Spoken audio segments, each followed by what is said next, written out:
سب سننے دیکھنے والوں کو میری طرف سے السلام علیکم، آداب اور بہت ساری محبت۔ میں ہوں یوسف نعیم، امید آپ سب خیریت سے ہوں گے۔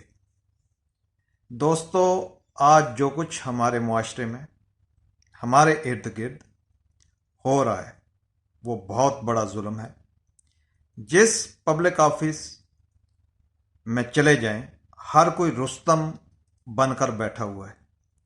رشوت اور سفارش کے بغیر کچھ ممکن نہیں۔ آپ کا جائز ناجائز کام بھی ہونے کے لیے آپ کو سورس چاہیے ہوتے ہیں۔ معاشرے میں طاقتور اور جابر لوگ مرنا تک بھول چکے ہیں۔ اس نفسا نفسی کے دور میں لوگ قبر کو بھی معافی نہیں دیتے۔ واقعہ کچھ یوں ہے کہ ایک جسٹس مرحوم کی موت کے بعد ان کے اہل خانہ بہت پریشان رہتے تھے۔ کوئی ان کی قبر پر ہر ہفتے پھٹا جوتا رکھ جاتا تھا۔ کافی جد و جہد کے بعد جج مرحوم کے خاندان نے ایک لاٹھی ٹیکتے ہوئے ایک ضعیف بوڑھے کو پکڑ لیا۔ پوچھا، بابا جی یہ کام آپ ہی کرتے ہیں؟ بابا جی نے جواب دیا، جی میں ہی کرتا ہوں، یہ جسٹس صاحب کی وجہ سے کرتا ہوں۔ میرے خاندان کے ساتھ ظلم ہوا، میرا گھر کاروبار سب کچھ لٹ گیا، میرے جوان بیٹے کو موت کی نیند سلا دیا گیا۔ جسٹس نے مجھے برباد کر دیا۔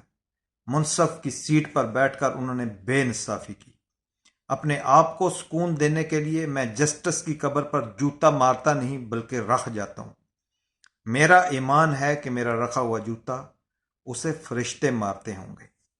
دوستو، میرا دل کرتا ہے اس سارے اقتباس کا بڑے سائز کا ایک پوسٹر بنا کر ہر عدالت میں ہر جج کی کرسی اور ہر سرکاری دفتر کے سب سے بڑے افسر کی کرسی کے سامنے والی دیوار پر آویزاں کر دوں۔ یاد رکھیں، اللہ کی عطا کردہ طاقت اور اختیارات کا جائز استعمال اور انصاف کرنا ہی اصل فرائض ہیں۔ جب رب العالمین آپ کو روئے زمین پر اپنا نائب بناتا ہے، اختیارات دیتا ہے، تو اپنے فرائض حق حلال کے طریقے سے استعمال کرو، انصاف کرو، کسی کے خلاف ظلم اور زیادتی میں ملوث نہ ہو جانا۔ اس کا فیصلہ بڑا سخت ہوتا ہے۔ امید ہے میری بات آپ کو پسند آئی ہوگی۔ اپنا اور اپنے سے جڑے ہوئے لوگوں کا بہت خیال رکھیں۔